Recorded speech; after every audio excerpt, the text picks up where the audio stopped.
और समाज सेवा मेरा ध्येय है। और मेरी कोशिश ये रहती है, जहाँ तक अगर आप देखें कि अगर जीवन में आनंद कहीं है तो वो दूसरों की सेवा में है, दूसरों के सहयोग में है, प्रकृति के संरक्षण में है। इसके अलावा अगर आप बोलें तो कोई आनंद है, तो मेरा अनुभव तो ये कहता है कि प्रकृति का संरक्षण। और प्रकृति का संरक्षण में क्यों है आनंद, ये भी मैं आपको बता देना चाहता हूँ।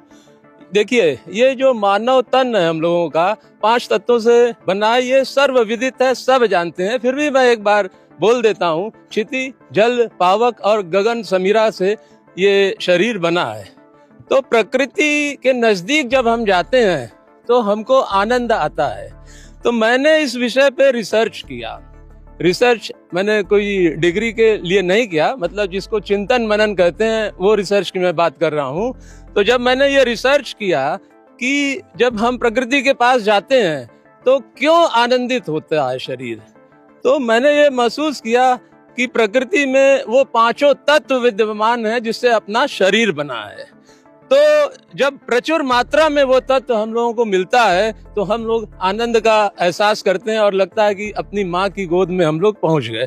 अब बात ये आती है कि प्रकृति का संरक्षण, ये जो विश्व पर्यावरण दिवस मनाया जा रहा है, ये पहला विश्व पर्यावरण दिवस 1973 से स्टार्ट हुआ, ठीक है, और 5 जून के ही दिन स्टार्ट हुआ।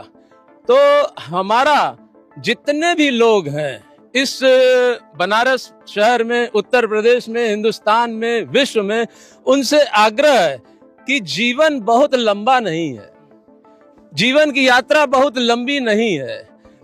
आप कोशिश ये करिए कि जो भी आपको मनुष्य का तन प्रभु ने दिया है, ईश्वर ने दिया है, उसको प्रभु के अन्य संतानों, जो आप, हम सब संतान हैं प्रभु की। यदि हम आपकी सेवा करते हैं, आपकी सेवा करते हैं या किसी और की सेवा करते हैं, सब प्रभु की संतान है, तो उससे ज्यादा बड़ा धर्म कुछ नहीं है। और मेरे विचार से प्रकृति का संरक्षण मात्र ये नहीं है कि मैंने पौधा लगा दिया। मेरा अपना भी कुछ एक बगीचा है और मैं जब उसकी सेवा करता हूँ, नित्य मुझे पानी देना है। गर्मी के दिन में सुबह शाम भी मैं पानी देता हूँ, हाँ, जाड़े में अलग बात है। तो संरक्षण का मुझे एहसास है। ये कोई साधारण काम नहीं है कि आज किया और कल नहीं किया, ऐसे नहीं चलेगा। आज अगर हमने पौधा लगाया है तो उसको हमको प्रॉपर देखभाल बच्चे की तरह करनी पड़ेगी, तब जाके वो पौधा वृक्ष का रूप लेगा। जब वो वृक्ष का रूप लेगा तो वो हम लोगों को एक आनंद देगा, छाया देगा, फल देगा, फूल देगा। ये सब चीजें हैं। और प्रकृति के अलावा, प्रकृति से मेरा आशय यही है, जो आपको दिख रहा है, क्षिति, जल, पावक, गगन समीरा, पेड़ पौधे, ये सब चीजें, इनका संरक्षण अगर हम लोग करेंगे तो ही आगे जीवन सफल रहेगा, अन्यथा जीवन कष्टमय होता चला जाएगा। आप ये बुद्धा पार्क के साथ कितने दिनों से सेवा कर रहे हैं अपनी सेवा? मैं बुद्धा पार्क से जब इन्होंने कार्य स्टार्ट किया था, घनश्याम सिंह जी ने, उस वक्त ये पूरा खंडहर था, ठीक है। और उस वक्त जब इन्होंने इस कार्य को अपने हाथ में लिया तो मुझे लगा कि ये शायद सफल नहीं होंगे। लेकिन ये जिस जीवट के आदमी हैं और जिद्दी प्रकृति के आदमी हैं और हमेशा ऐसा ही काम अपने हाथ में लेते हैं जो कि थोड़ा कठिन हो, और वही नेचर ऑलमोस्ट मेरा भी है कि कठिन काम को अगर हाथ में लेके हम करते हैं तो दूसरों के लिए प्रेरणा बनते हैं। आज घनश्याम सिंह जी ने इस खंडहर को ये रूप दिया है जो आपको दिख रहा है। पहले आप यहाँ पे खड़े भी नहीं हो सकते थे, बातचीत करने की तो बात ही छोड़िए। तो उन्होंने संरक्षित किया। वास्तव में विश्व पर्यावरण दिवस घनश्याम सिंह जी मना रहे हैं। खंडहर को उन्होंने एक पार्क का रूप दिया और इस पार्क का नाम उन्होंने रखा था बुद्धा पार्क। लेकिन मैंने उनसे बोला, जब इन्होंने कोई फंक्शन आयोजित किया था तो उसमें मुझे बोलने का मौका दिया, तो मैंने कहा कि नहीं, इसका नाम अभी आप विकासशील बुद्धा पार्क रखिए।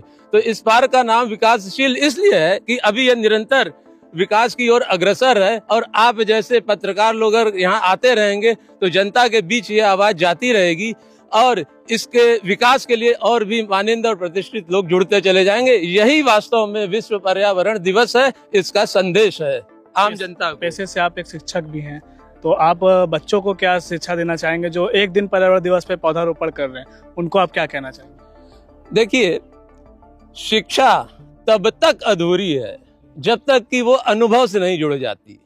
ठीक है, प्रत्येक माता पिता अपने बच्चों को बहुत अच्छी शिक्षा देना चाहता है और देता भी है, लेकिन ऐसा कुछ होता नहीं है अनटिल अनलेस उस बच्चे को अनुभव नहीं होता है। मुझे भी अनुभव नहीं था बागवानी का। जब मैंने अपना पार्क डेवलप किया, कभी मौका लगेगा तो मैं आपको बुलाऊंगा।